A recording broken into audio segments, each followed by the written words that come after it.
pessoal, tudo certo? Voltamos então a dar continuidade à nossa aula sobre teorias demográficas. Agora nós vamos falar da teoria neomalthusiana.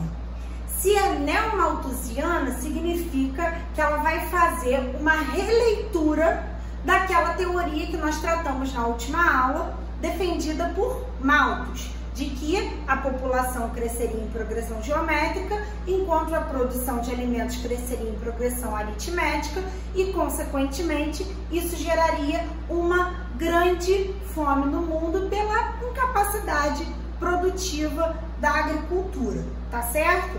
Mas nós também chegamos à conclusão, na última aula, de que o problema, na verdade, não é a quantidade de alimentos produzida no planeta, e sim a distribuição dele, já que, como eu havia dito, para ter acesso a esse alimento é necessário comprar e muitas pessoas não têm poder aquisitivo para isso. Pois bem, gente, antes de falar o que esses neomalthusianos tratavam, eu queria explicar em que contexto eles elaboraram a sua teoria. Foi num contexto pós-Segunda Guerra Mundial. Então a gente está falando de Conferência de São Francisco, que inclusive deu origem à ONU, Organização das Nações Unidas, aquele órgão supranacional responsável pela manutenção da paz mundial. E assim, buscando a paz mundial, um conjunto de países chegaram à conclusão de que essa paz dependeria da harmonia entre os povos. E que, para que não houvesse um outro conflito mundial, seria necessário resolver alguns problemas que eram graves, que eram básicos entre os países. Um dos principais problemas salientados foi a questão das desigualdades socioeconômicas. E aí, os países subdesenvolvidos, eles vieram alegando que eles não tinham o mesmo grau de desenvolvimento dos outros países, de alguns países que estavam no centro da economia capitalista, porque muitos deles sofreram colônia de exploração, sofreram com a questão do imperialismo, então muitos dos seus recursos naturais serviram, na verdade, para ajudar a enriquecer outras nações. Por outro lado, gente, essas nações desenvolvidas, elas procuraram um argumento para se defenderem. E esse argumento se baseou nessa teoria que a gente vai chamar de teoria neomalthusiana.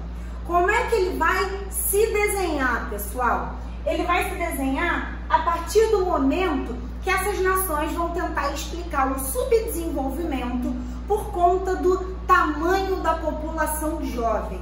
E é por isso que a gente fala de neomalthusianismo, porque o Malthus identificava também o crescimento exacerbado da população como um problema, da mesma maneira que os neomalthusianos, só que agora em um outro contexto. Por quê? Esses neomalthusianos vão falar que, por conta do tamanho da população jovem, os investimentos financeiros feitos pelos países subdesenvolvidos em questões sociais, como, por exemplo, educação e saúde, eram muito grandes. Consequentemente, isso faz com que eles reduzam o investimento em outros setores que poderiam fazer a sua economia alavancar, como, por exemplo, agricultura e indústria. E aí, qual é a solução desses países? A proposta de controle de natalidade, porque assim, reduzindo o tamanho da população jovem, consequentemente, isso faria com que sobrasse mais dinheiro para investir na economia, tá certo? A gente pode evidenciar que várias políticas antinatalistas começaram a se disseminar por esses países subdesenvolvidos. Essas políticas antinatalistas pregavam a difusão de métodos contraceptivos, sim, totalmente diferente do que a teoria malthusiana falava. Em alguns lugares, esterilização em massa, como, por exemplo, processos de vasectomia e laqueadura, de forma obrigatória, imposta pelo governo. E nós podemos falar também da imposição de planejamentos familiares por parte também do Estado. Como assim, Mirelle? o Estado vai passar a vender para a população a ideia, a concepção de que núcleos familiares menores são melhores, certo?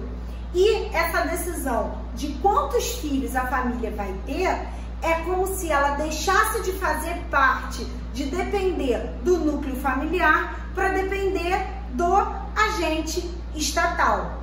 Eu sempre ressalto com os alunos em sala que a partir do momento que um terceiro induz a família na quantidade de filhos que ela deve ter, isso não se chama planejamento familiar, isso se chama política antinatalista, porque como o próprio nome diz, planejamento familiar deve ser feito pela família e não diz respeito a mais ninguém.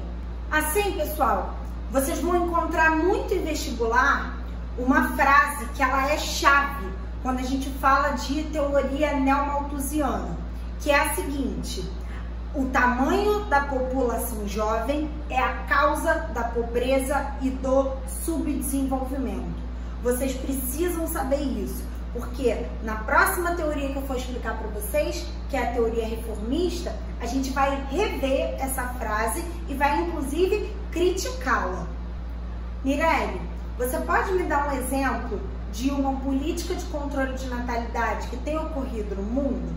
Sim, pessoal, a política do filho único que foi estabelecida na China, a partir da qual, como o próprio nome diz, cada casal só poderia ter um filho.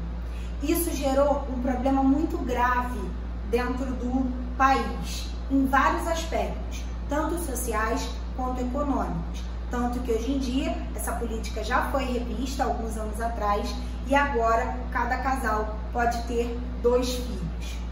Quais os problemas que nós podemos destacar? O primeiro deles é o infanticídio e o feminicídio, porque muitas mulheres forçavam o aborto e aí isso, obviamente, causava uma grande mortalidade pela falta de um acompanhamento adequado no período de gestação por parte da mulher, por conta desses abortos que eram feitos de forma completamente irresponsável e, por fim, por conta da mortalidade das próprias crianças, principalmente das meninas. Por quê? Não podemos esquecer que a China ainda vive numa sociedade muito conservadora e patriarcal. É o menino que leva o nome da família. Quando a mulher se casa na China, ela constitui um novo núcleo familiar e praticamente abandona a família anterior, os pais. Então, ter um filho homem é sinônimo de que você vai ter alguém cuidando de você até a sua velhice. E uma outra questão importante é o crescimento de crianças em orfanatos. Só que esses orfanatos não tinham condição de absorver todas as crianças e o tratamento para elas não era o mais adequado, mas eu não quero entrar nessas questões aqui.